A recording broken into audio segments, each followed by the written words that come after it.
So thank you for coming and joining here today. This session is about connecting perspective and geographical values. It really digs into the depth of the classroom and the pedagogical practices and the inquiry process that you capture along the way for telling the stories. So I'll start with a land acknowledgement. Today, I acknowledge that I am sharing on the customary and traditional lands of Indigenous and Métis people of the territories in which we all reside and participate in learning together. I recognize that my location is the traditional Algonquin territory of diverse nations. I respectfully recognize Indigenous people's presence both in the past and the present as I commit to action, education, meaningful dialogue, and necessary change. Along with this acknowledgement, I offer gratitude to the Indigenous peoples for their care, the rich culture, traditions, and teaching about our earth and our relationships. May we honor those teachings. So I'm going to escape a little bit just to see if there's more people who are joining, and I hope everybody is just grounding, and there's 7. Hey, hi everybody. So I'm going to put, it's hard to see the chat. It's an interesting platform. So I'm going to go back to presenting. And unless I probably not present full screen to be able to see the chat. So I'm just going to make a copy of my presentation here, which you'll make your own copy to take notes or for asking questions later on. So I'm just going to put the copy here. Here we go. You can make your own copy of the presentation. So I'm just going to go in now and continue. Hopefully that all is working well. I'm going to go back to present. So I'm not monitoring the chat or anything, but hopefully if there are any questions or anything, I'm not sure if you can turn on your audios and interrupt or talk about this. So this session is about really the sustained inquiry of storytelling and how the students capture the learning. We've heard a lot about mapping, and there's a lot of ways of capturing storytelling, especially in geography through mapping. But I'm going to focus on specific strategies as how to really work with the students during that process, and how do the students use their own inquiry and own questioning and their own voices and agency in co-creating the materials for their storytelling, which later on it could be the action taken through a map, it could be action taken through any way of presenting their thinking. So we're all literacy educators, and geography is interdisciplinary. It's a science of everything. It really connects to identity, culture, value, belief, perspectives, nature, landscape. As we hear, it's amazing how beautiful it is. And it really is interconnection to inclusion and multiculturalism. So the goals for today is sustainable inquiry process and students' agency and thinking routines and tools for capturing learning. So it's based a lot on pedagogical practices. So I'm going to start first by talking about the cognitivity and talking about the 21st century competencies. And I'm going to go over the National Geographic framework and everything, how all of these intercept and interconnect. And I know many of us at our schools are really talking about the importance of these competencies and really practicing those competencies in the classroom and using the cognitive process of really activating learning and the executive functions, the self-awareness, self-management. So this is what I'm going to be focusing on a lot on the pedagogical practices, as well as, with the storytelling of geography, really having students to really bring their intrapersonal connections, their intrapersonal learning, their self-reflection, having to really work as a team and collaborate and use the interpersonal connections as well. And how do they influence each other? And we know learning is a humanization, the humanization of the process of thinking. And when students are doing all that learning, it's really hard to capture all that evidence. And how do you really make intercept those evidence and collect that evidence and have students to take action. So I also, most of you probably, so all of these images have links as well. You've heard about the 6 C's, the competencies that are presented by Michael Fullen. So a lot of these things also from the National Geographic framework, and that we focus on in class: building character, citizenship, collaboration, communication, creativity, and critical thinking. So all of those progressions are presented as well. So the geo-inquiry process is amazing. And if you've had your chance of taking your National Geographic certifications or took the geo inquiry process, it's a very rich process. And what's neat about it's the way it layers, and it's really based on students' agency, students' learning. So what I'm sharing today is I'm sharing little strategies that fit in between all of this inquiry process for sustained inquiry, that students can capture the learning and capture the thinking for storytelling. Now, there are many samples here if you know the process itself, and now they have the French. If you are teaching in French, you have the French Educator Guide resources, French posters, you have the Spanish as well. So it's quite exciting. The process itself is very, very rich and hands-on. And so we spend a lot of time outside. We spend a lot of time also collecting data from outside and creating using tools, microbits or Arduinos or anything to measure and collect data for us. So I'm going to be sharing that process in a few minutes. Also from the National Geographic, we have the teaching across perspectives. That is also a very rich perspective for teaching about the connection of the world. It's very important to share that with the students, because we use it all the time in everything, every book we read, everything we do. So those perspectives are really important to implement on a daily basis within the classroom as well. So I'm just going to give a little bit of an intro here of also the framework, and then I'm going to start sharing all the tools and strategies that I am going to be sharing with you to use in the classroom. And they could be used from kindergarten to grade 12 in any language as well. And the National Geographic Learning Framework is also, it's a mindset of an explorer that focuses on attitude, skills, and knowledge. And when we look at all these and we look at the competencies, it's all embracing those competencies: self-agency, self-management, self-awareness, empathy, the empower of respect, responsibility within the team. How do you work that out? And that's what I'm going to be sharing with you. It's all those little mini layers that go under these framework, under the inquiry process, under the perspective framework. So these are the skills: observe, communicate, collaborate, solve problems. So I'm going to share some of the tools that I've used with my students, and we were able to really collect a lot of those literacies. Knowledge building is amazing. It's the best way for students to really develop their competencies as well, respect to each other's, value each other's, get rid of all their biases, and really learn together to really build that knowledge and co-construct that knowledge to, as a human journey, and taking action. So there are, as we know already, that the National Geographic is full of rich framework and competencies as well. So I used a lot this year in my geography, the Anthropocene. So if you click on that, I don't know if anyone has presented this yet. I don't know if Chris talked about that a little bit of the mapping. When you go in here, I don't know if they have a session on that, but it was really, we spent about 2 months discovering the Anthropocene and working on it. And if you go to online resources as well, there's so much. It's a beautiful documentary of everything from around the world, the human epoch.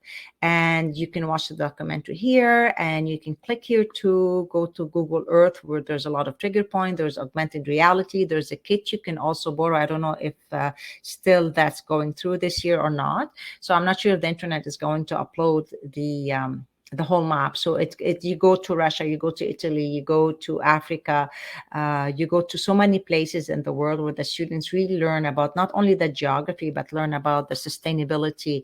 And it so interconnects with the Sustainable Development Global Goals, which we connected those to them.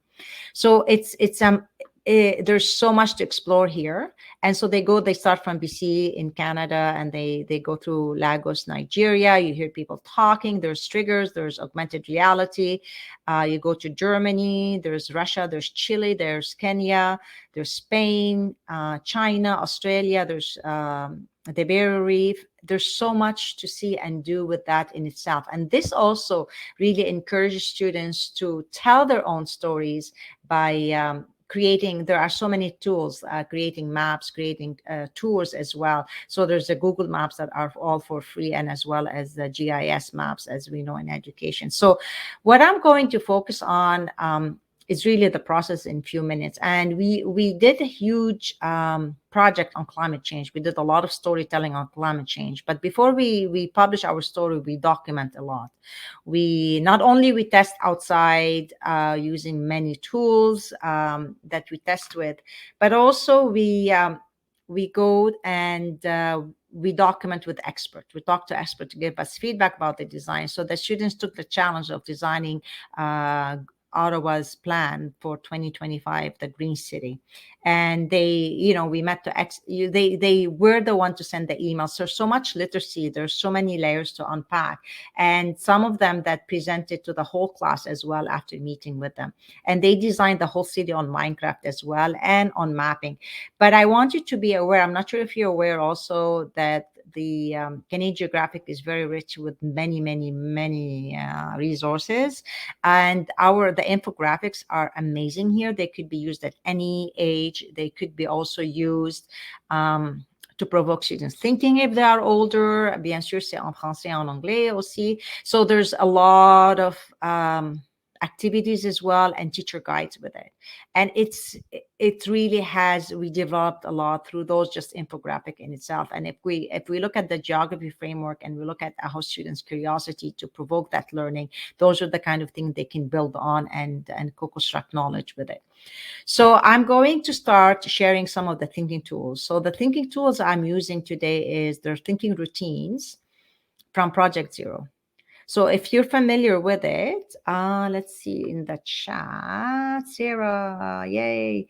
I also have I'm going to put in the chat again, a copy of my slides again.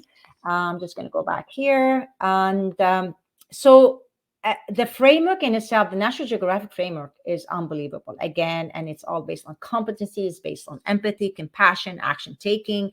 To unpack those, there are so many layers I've discovered that the students, little tools that they need to really capture the whole inquiry process and to be a sustained inquiry, and for them to develop their competencies, their self-management. And we talk about a lot of social emotional learning. So these tools really bring that richness and respect and value with each other's and unpacking all those biases to really listen to each other's. So they're really great routines. I don't know if some of you have explored them or not. And if you have not, it'd be something that you would, I share a few that we use all the time in the classroom. So these are the routines itself. Everything is explained and I'll go through them now. I've created Jamboard that I'm sharing with you on all those routines that you can use in the classroom. It is really amazing stuff. And what's neat about them is they apply to everything, and specifically with the National Geographic inquiry process is to capture students' learning. So I'm going to move on to things we've done in class. See, think, and wonder. All right, so that's part of the initial also inquiry base for National Geographic. So what this tool helps us with is really to communicate together, to listen to each other, and to really provoke student thinking. It could be a video, it could be a map, it could be, I mean, as I said, the resources on National Geographic are unbelievable. There's so many Canadian National Geographic, it's all bilingual, and also the National Geographics. There's so much to see. And it's something that you could start with their skills, intrapersonal skills, the connection that students bring first to themselves. So this could be used online, could be on a sticky note, could be a journal that they are taking. And then you have to give them a chance to co-construct knowledge, as we saw knowledge building also in the inquiry process. And co-constructing knowledge, then the students really confirm a lot of things, or they can pose questions that they want to go on from that. So all of those links on the slides here, I've already created Jamboards for you. So the Jamboards, they could be used at any age, any level. There's some in French, some in English as well. And there is also, which I forgot, I'm going to go back a little bit here. There's thinking routines down here by Inclusive Education. It's coming up. And these are by Infuse Classroom, Holly Clark. And these are great for like kindergarten level. You could change those, but it gives you an idea how to really proceed with them. There's so many different thinking tools that you can use that they can support all the National Geographic inquiry based learning. So each one has a PDF as well, and capturing students' learning. So see, think, and wonder. So this is the English one as well. And if you're familiar with Jamboard, what's neat is virtually we all had to adapt and use a variety of things. So the kids could put their stickies. So you can have a page where they do their intrapersonal. Then they go, you could put them in a break room, and there's a second page where they have to collaborate or connect those learning and co-construct that knowledge together. So it is really important to have those. I found those tools really help me in my classroom to really connect the students and co-construct that knowledge and build those values of learning together. There's think, puzzle, and explore again. And so I put the link from the Harvard Graduate of Education. So where it explains it, it even has some guiding questions. So a lot of these questions, I know the National Geographic's inquiry process has great questioning tools that you can collect, students visual, create, collect, and ask. There's a lot of neat tools here as well. But I found also these helped us to really capture our learning and really build that community, those competencies that the students need. And so that we weren't just left, it was easy to capture. So again, this is a link. There's Jamboard of it. It's called Think, Puzzle, and Explore. There's a French version and there's an English version as well. And obviously you could use to grade 12, depending on what you're doing in class and the graphics. So they could be used also for a map, many things that you could do. And then there is another one that's called Generate, Sort, Connect. Now, sometimes we use, since I was back to the classroom face to face this past September, and we really had to work on a lot of the social emotional and that connection and that humanization of the process, because the students were online for so long and they couldn't even communicate or listen to each other or look each other's in an eye with the mask on. It was really hard. And that's one of the things that those tools really helped a lot, having them to really build that confidence and build that relationship, that interpersonal skills of connecting and building knowledge together to go through sustained inquiry. So generate, sort, and connect, we use it on chart paper, and it's generating a list of ideas. So we're going to go explore outside. We're going to go and explore. So what kind of things do we need? How do we get ready? What do we sort? Who's doing what? So it's really giving students a lot of agency. And then when we go outside, obviously there's journaling. So there's survey 1, 2, 3. It could be a map. It could be just a journal. It could be also infographic, or they are just, sketching, doodling. And then they go elaborate. They can elaborate together. They could connect it together through a video. They could, take that survey, upload it as a map, use story maps on Google. There's so many things to really approach. So they're just little tools that really helps you capture the students' learning. I love Chalk and Talk. Chalk and Talk is a silent discussion. And what you do is you put a question or a statement, could be an image in the middle. And Chalk and Talk, I'm just going to open it here too. It gives the students opportunities to really observe and read. Obviously, it depends on you should know your students, and all depends on their abilities as well. So,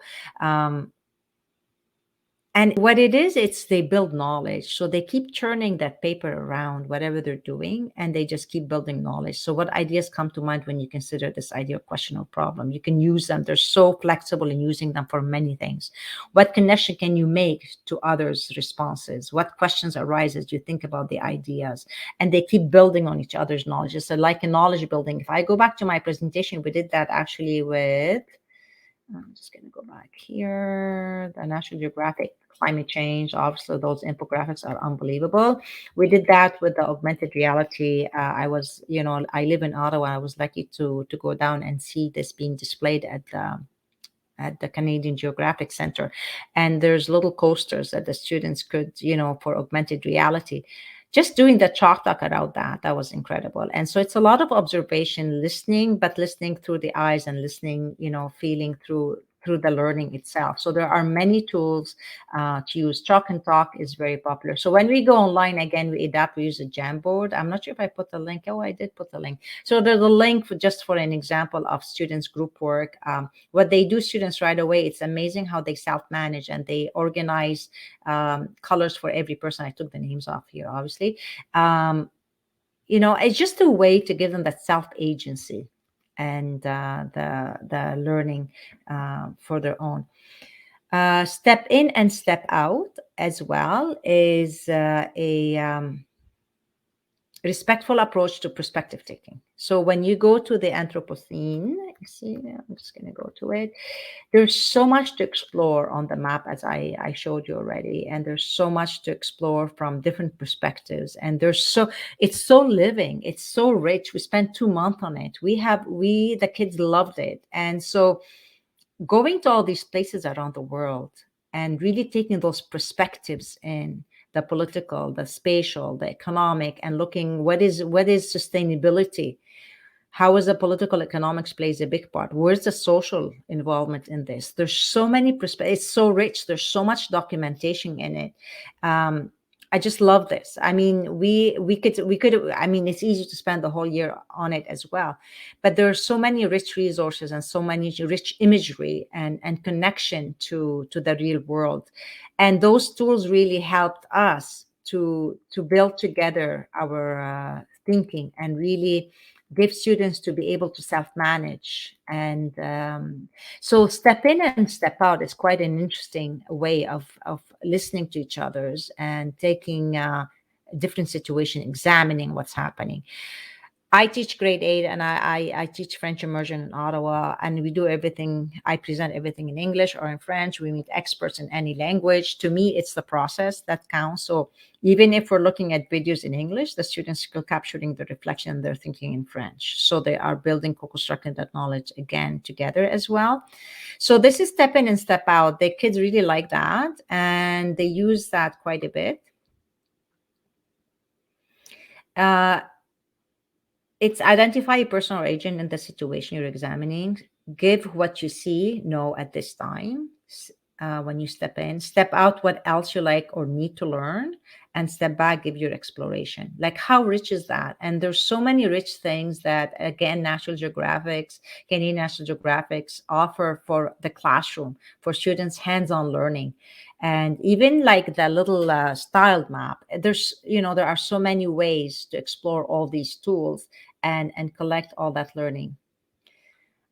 So this is really good for perspective, and you have to give time. You have to give the time and really the patience to really have students take that agency and reflect. So those who know me, they know I'm big on reflection. If you're not reflection about the process you're learning, especially on social emotional reflection, you really have to pause and really work on the mindfulness, because a lot of these are based not only on me, but on the students themselves individually, but it's based on a community. It's based on listening to each other's, communicating with each other, just like the National Geographic observe, communicate, collaborate. All those skills are being developed. But I found having these tools really have facilitated, it was a conduit for all of those skills to be developed and observed. There's so much to explore. The next one is compass points. Compass points, we've used it even for social emotional learning for many things. It's seeing multiple perspectives again. So it's, I'm just going to let it upload. The needs, the excitement, the worries, and the surprises in your story that you're doing with the students or the stories that they're collecting. So there's a PDF of compass points. We've used it for many things in the classroom, for many exploration. What excites you about this idea, this topic, what excites you about this map, what's the upside, what worries you about what's happening in the world or what's happening, what needs to know, stance or suggestion for moving forward. So again, they're just little tools that you could use to really facilitate the learning in class. I'm just going to go check the chat if there's anything else here. So please, I don't know if you can access mics if you want to ask questions or anything you'd like to know some more. Unveiling stories. Now, these are the really neat layers of unveiling a story. This routine is to reveal multiple layers of meaning in an image, in a text, in a map. Like we heard Chris. So if they're looking at Chris's map, what layers went on? What staging was put together here for this map? It's the way the story explorer help us understand the lives of fellow humans, the way in which the story speaks to systemic global issues, and what is new and instructive about the story and issues explored. So this, oops, sorry. No, I don't have a, because it's a lot of these that the students do and journal with it, but it does have the link to the to expand on it. And so you can really adapt them to anything you're doing in class. It's really the basis of, when you talk about thinking, it's the basis for everything and capturing learning. So they could be adapted to anything. Could be a story, it could be an explorer video. You can show a little provocation of an explorer video when he just starts talking in different places in the world. What is the human story? Then they can confirm that later. There's so many things that could be adapted and used for as well.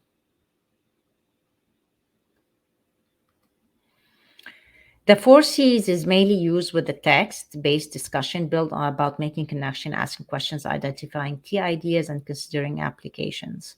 So it's just also another tool to help students really unpack all this rich explorations from so many explorers and so much to explore, right? Geography is exploration. It's building those explorer mindset. If you look at the attitudes, it's the curiosity, the responsibility, and the empowerment. So they're little tools that they're just journaling and documenting as they go through the process itself.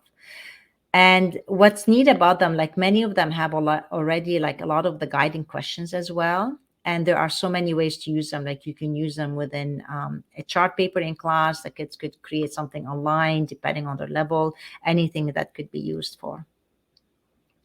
So there's another tool that's what makes you say that. It's for reasoning, for evidence, identifying the heart of the perspectives. All right. So So this is one of the links of Holly Clark. But what makes you say that? By looking and having, when they're having the circle time or having the discussion about the maps and what's happening in the maps. So those are the neat things that they can explore together. Connect, extend, and challenge is another tool that I use for my geography inquiry process. How are the ideas and information connected to what you already knew or you already know? New ideas, and what challenges and puzzles you. I mean, when you're looking at this rich Anthropocene, when you have a chance, if you haven't really explored this, is unbelievable. It was like the kids would go home and spend hours and hours exploring on it. And so there was a way really to extend the challenges and the thinking and connect them. And they use that a lot with the connection and the challenges. So it's really building, co-constructing knowledge, giving them agency, giving them the self-awareness, the self-management, that excitement for learning as a National Geographic, framework, as well as the National Geographic inquiry process, and visualizing, creating, and acting. So those just little mini tools that help us to really chalk down and write down our thinking and our learning. Another one that really we do a lot of is, I used to think, which most of everyone I'm sure have adapted to this. I used to think, now I think. And so it's just based on self-reflections. And this is a huge, one of the biggest part to use, as well as even when we connect with expert, or even listening to the continuous story or videos that we're not watching a full video right away. Sometimes we watch a little bit and then we connect to now I think, and especially after team building and explorations of all those rich resources that are offered for us, or even on maps, the giant map, the tiled map, all of these things as they explore the students. So how are they capturing what they know now? And now I think, and who did they connect with to learn all these things? So this is what these tools are all about. And that could be transferred, to mapping, but it's just all that journaling that's really rich. Now, collecting data obviously is geography, and that's the key. And one of the ways that we collect data, there are survey 1 to 3. There are many ways of collecting data, but then how are we coming to a conclusion to this data? Based on what is that conclusion? Based on beliefs? What assumptions have we made? What have we observed? What did we take a picture of? What did we identify with? And so how could we interpret that data? What did we conclude? And what data did you pay attention to? How did you, choose to take this picture? So all of these thinking tools, thinking, questioning, that are really important. And so this is a lot of inference. So based on Rotman thinking tools, also these are from Toronto, and these are the educational tools. So there's a pool of data here. And it could be pictures that we went on a field trip. It could be a video we watched. It could be a map you looked at. And then you start interpreting that data. And so these are the guiding questions that you would use to interpret the data. And I put the link here for you. This is a link from the Ministry of Ontario, and it's open to anyone can see it. And there's links of videos using a lot of inputs from elementary to high school. And so there's a lot of ways to adapt, to use it, to listen to students talking about it. And it's really a way also to clarify and unpack those unconscious biases we have as well. And it's interesting because you can come to opposing ideas through those pool of data, depending on what you've collected, what you've observed as well. So it really is another thinking level tool. And so these are the guiding questions that you would go through with the students as they come to a conclusion. Now, these are samples of data my students collected. So we've done obviously some in teams, like we go on a field, they collect data. It could be sticky, it could be as well with the stickers, could be images, it could be, a form, anything virtual as well. And so there's a pool of data as you see here. And as they sit down, it could be done individually, or it could be done as a team, where they interpret the data and then they determine the objective. So we did on sustainable development global goals. We've done a lot. They're mainly the other ones. There were pictures on at the beginning of the year because we're face to face. Also, a lot of them were done in the field, and so I was trying to put some pictures of that, but because of pencils and on the papers, they're not really very clear. So there's a usage of data here as well. And actually, this is about self awareness and self regulation, executive function. So they're used for everything that we do in class as well. The causal model is also a huge part of our thinking, determining the causes and the factors, and building that thinking map of causation. The kids love them. Like if I open up one of the students folder and look at all the geography and even history, it's all connected, right? All of those perspectives are connected. They have built, it's a way to unpack the thinking. So there's a causal model here video from the learning exchange, and it talks about the application of causal model from everything, basically. Like even just looking at a map, just looking at an image. And so there are samples of different, from many grades. We've done huge causals. There's kids who actually rolled out like butcher papers or big chart papers. They've taped them, and they work on the floor with them, exploring through maps, exploring through many tools. And you start with the main event of what you're exploring. You identify two primary causes, as you see here, the color of two primary causes. You identify also secondary causes, what causes that, and then you start making those chain connections as well. So the linking of causation until you have a breakthrough and aha moment. And it's unbelievable what the kids could do with those as well. And sometimes they work with them as teams. They each bring their perspectives, they put it together. Let's say if you're doing perspectives, if we go back, I'm just gonna escape here. When we go back to the National Geographic, not this one, sorry, oops, that's a key. The perspective taking here. So they can each explore a perspective and they can put it all together as well on a causal model and see how that connects together.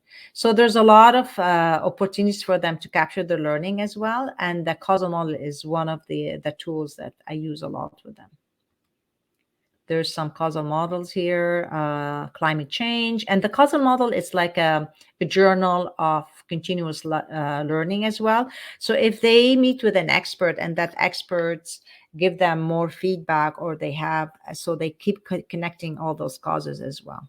So this is in class, we use them, and sometimes many times we do them on Jamboard, or you could use any Google tools, any tools that your school uses. I'm just going to stop for a minute here and see if there are any questions in the chat or anything. I'll stop sharing for a bit before I continue. Any questions or anything from anyone? We're all good. We keep going. I don't know if I don't think participants, can they open up their mic or chat? Nothing. Okay. So we'll just keep going. And I think I'm going to finish a little early. We're going to be done a little early here. So geography literacy is really the thinking process and learning how to speak, read, make meaning of everything we see and we connect with. And so those tools really have facilitated the learning with the students.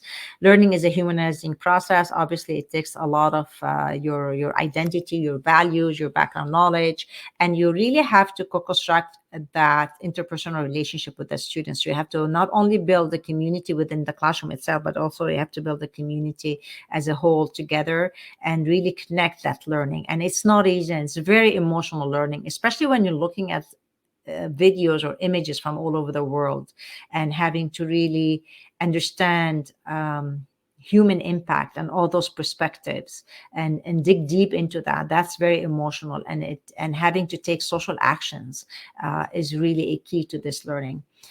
It's a pursuit for learning that connects the goal for students' lives. Its ultimate goals, living a joyful life, that is the pursuit on asset-based rather than deficit-based. So those tools help us rather than students arguing about what they don't know. They each come with background knowledge, with assets to share. And so that's the key to really using some of these tools to capture the journey. We all play a role, not just like being scientists and the environments who are doing the studies, but it's also everybody's responsibility and evenness of playing a role in being better humans. So again, the process of the National Geographic, which is about action. And action taking is really, really important. It could look like in many ways for the students. And having those tools to really work with and document that process, the sustainable inquiry process from National Geographic, and the perspectives and the having to do like develop those skills is a key. And having to capture it's a way of just journaling those skills to work with the inquiry. And I'll finish up with really storytelling is empathy, storytelling is framing knowledge, storytelling is making meaning, and it's building skills. And to build those skills, you really students have to collaborate, communicate, create together, all the 6 C's, develop their character, and we have to pause and reflect, and it's full of emotional and a lot of things that are going on, especially now with everything that is happening within geography. And the last piece is, I'll finish up here. Geography is a living, breathing subject, constantly adapting itself to change. It's dynamic and relevant for geography is a great adventure with a purpose. So I'll finish up here. I hope I made the right copy. I don't know if I did. Everybody has a copy of it? We're all good? I'm not sure. It's hard talking to yourself, not interacting with someone else. Thank you, Lise.